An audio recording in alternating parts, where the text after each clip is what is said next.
बार किसी विद्वान से पूछा गया, जीवन का क्या अर्थ है? उसने जवाब दिया, जीवन का कोई अर्थ नहीं है, यह सिर्फ एक अवसर है नया अर्थ पैदा करने का। आज मन के मौसम में हम जो कहानी लेकर आए हैं, उसमें भी जीवन में नए अर्थ पैदा करने की कोशिश हुई है। चलिए शुरू करते हैं कहानी, पत्थरों का विद्रोह। हमेशा की तरह समय से आकर सूर्य ने दिन का शुभारंभ किया। चिड़ियों की चहचहाहट के साथ सूर्यमुखी, कमल आदि ने आंखें खोली। सड़क पर चहल पहल गर्मियों की वजह से जल्दी शुरू हो जाती है, पर आज तो लग रहा है जैसे भीड़ के रेले सड़क पर से गुजर रहे हैं। स्त्री, पुरुष, बच्चे, यानी हर उम्र के लोग शामिल थे इस भीड़ में। कोई भी खाली हाथ नहीं था। हर एक के हाथ में पूजा की सामग्री बता रही थी कि आज कोई बड़ा मंगल दिवस है। लोगों का रुख शहर के सबसे बड़े मंदिर की ओर था। इस मंदिर की स्थापना प्राचीन काल के किसी धर्मनिष्ठ राजा ने करवाई थी। मंदिर के प्रवेश द्वार के नीचे उस राजा का पूरा नाम और उसका शासन काल खुदा हुआ था। लंबे अंतराल के बाद भी मंदिर ने अपनी सुंदरता को संजोए रखा। दूर से ही उसका विशाल गुंबद अभिमान से गर्दन उठाए दिखाई पड़ जाता और भक्तजन वहीं से हाथ जोड़ना शुरू कर देते। जैसे जैसे लोग करीब आते जाते, वैसे वैसे मंदिर की शोभा बढ़ती जाती। मंदिर में यूँ तो कई मूर्तियाँ थीं, पर एक संगमरमर की मूर्ति बेहद खूबसूरत थी। उसका अंग अंग सांचे में ढला था। मंदिर की परिक्रमा करते समय भक्त अनजाने ही उसकी ओर आकर्षित हो जाते और परिक्रमा करना भूल उसे निहारते ही रह जाते। मूर्ति की सुंदरता की तारीफ दूर दूर तक फैल गई थी।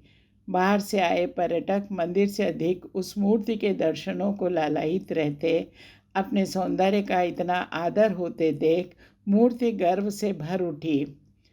उत्सव वाले दिन मंदिर की गहमा गहमी देख नींव के दो पत्थर आपस में बात करने लगे।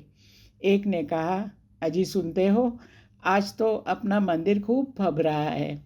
दूसरे ने कहा, सो तो देख ही रहा हूँ, चारों ओर कैसी चहल पहल है। अपने मंदिर को भी कैसा सजाया गया है, लगता ही नहीं कि रोज़ जिसे हम देखते थे ये वही मंदिर है। पहला बोला, अजी ज़रा अपनी नाक को तो कष्ट दो, कैसी सुगंध उड़ रही है, कुछ महसूस हुआ? दूसरा बोला, सुगंध क्यों ना फैलेगी, भक्तजन प्रसाद के रूप में तरह तरह के व्यंजन जो लाए हैं, फूलों का तो अंबार ही लग गया है।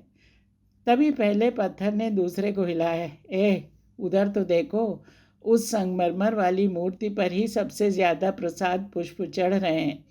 दूसरे ने कहा, अरे तुम तो सिर्फ प्रसाद के ढेर में ही उलझ गए, मैं तो उस मूर्ति की कुटिल मुस्कान को देख रहा हूँ।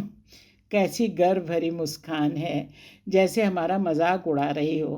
पहले ने कहा, मुस्कुराएगी क्यों नहीं, भक्तजन हमेशा इसका ही मुंह जो जोहते रहते हैं, हमारी तरफ तो कोई आँख तक नहीं उठाता, इसीलिए इसके इतने दिमाग हो गए हैं।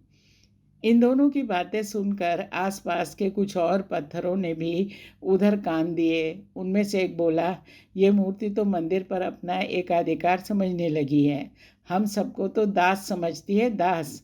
अपने रूप से हर एक को सम्मोहित करके हमारा हिस्सा हमेशा मार लेती है, पक्की तानाशाह है।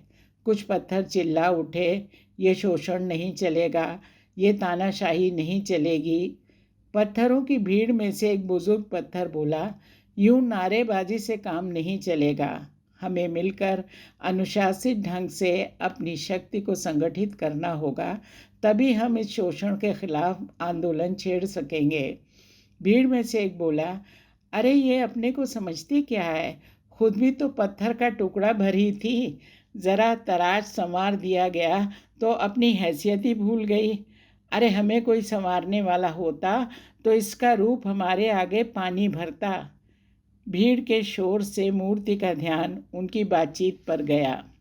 अपने बारे में इस तरह की खुली चर्चा और भर्त्सना से वो क्रोध से फुफकार उठी, क्या बकवास लगा रखी है, जानते हो इस मंदिर की स्वामिनी मैं हूँ, मेरे ही कारण लोग इस मंदिर में आते हैं, वरना कोई परिंदा पर भी न मारता। मेरे ही खिलाफ षड्यंत्र रचते तुम सबको शर्म नहीं आती? इस तरह की अराजकता बिल्कुल बर्दाश्त नहीं करूँगी। तुम नींव के बदसूरत पत्थर, तुम्हारा स्थान मेरे पैरों के नीचे ही उपयुक्त है, समझे? कहकर अपने रूप पर इतराती मूर्ति तिरस्कार से मुस्कुराने लगी।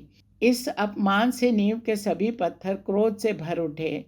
मन ही मन उन्होंने मूर्ति को मज़ा चखाने की सोच ली, पर चूंकि उस दिन शहर में उत्सव मनाया जा रहा था, इसलिए अपनी कार्रवाई को उन्होंने उस दिन टाल दिया।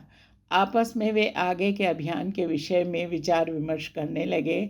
सर्वसम्मति से बुजुर्ग अनुभवी पत्थर को उन्होंने अपना नेता चुना। दूसरे दिन नियत समय पर अपने नेता का इशारा पाते ही नीम के सभी पत्थरों ने हिलना डुलना शुरू कर दिया। धीरे धीरे उनकी गति बढ़ने लगी।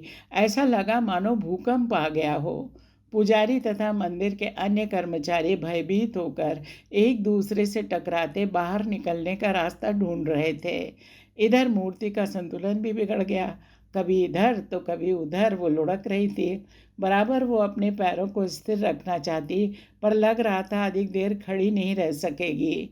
उसकी इस दुर्दशा पर नीम के पत्थर झूम झूम कर जोरदार कह कह लगा रहे थे। उनकी व्यंग भरी बातें सुनकर मूर्ति को स्थिति समझते देर नहीं लगी। वो ग्लानि और क्षोभ से भर उठी। उसे लग रहा था कि कुछ देर यह स्थिति और रही तो निश्चय ही उसका जीवन भी खतरे में पड़ सकता है। जीवन ना भी गया तो भी अंग भंग तो हो ही सकता था। अपने अपाहिज जीवन की कल्पना मात्र से वो सिहर उठी। लज्जा और संकोच को त्याग वो गिड़गिड़ाने लगी, बस करो नीम के पत्थरों, अपना यह प्रलय कांड बंद करो, नहीं तो मैं किसी को मुंह दिखाने लायक भी न रहूँगी। मैं गलती पर थी। मंदिर अकेली मेरी संपत्ति नहीं है, वो हम सबके योगदान से बना है। मैं तो एक शोभा भर हूँ, पर तुम तो उसका आधार हो। मूर्ति के इस तरह विलाप करने और अपराध स्वीकार करने के बाद अपने नेता के आदेश पर नींव के पत्थर शांत हो गए। उनका हृदय अपनी विजय पर फूला नहीं समा रहा था। आज उन्होंने अपने अपमान और शोषण का बदला चुका लिया था। बरसों से एक एक पत्थर मन ही मन अपने साथ हो रहे पक्षपात पर कुढ़ा करता था, पर कभी उन्होंने अपनी टुकड़ों में बटी शक्ति को संगठित करने की नहीं सोची। अपने बुजुर्ग नेता के प्रति वे श्रद्धा से भर उठे। झटके जब बंद हुए तो पुजारी ने भीड़ के साथ भीतर प्रवेश किया।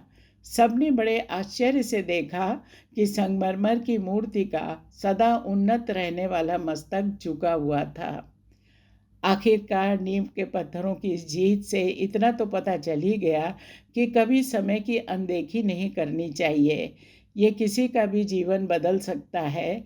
इसलिए याद रखें, आपका धैर्य ही आपके 100 दुखों का अंत है। नमस्कार।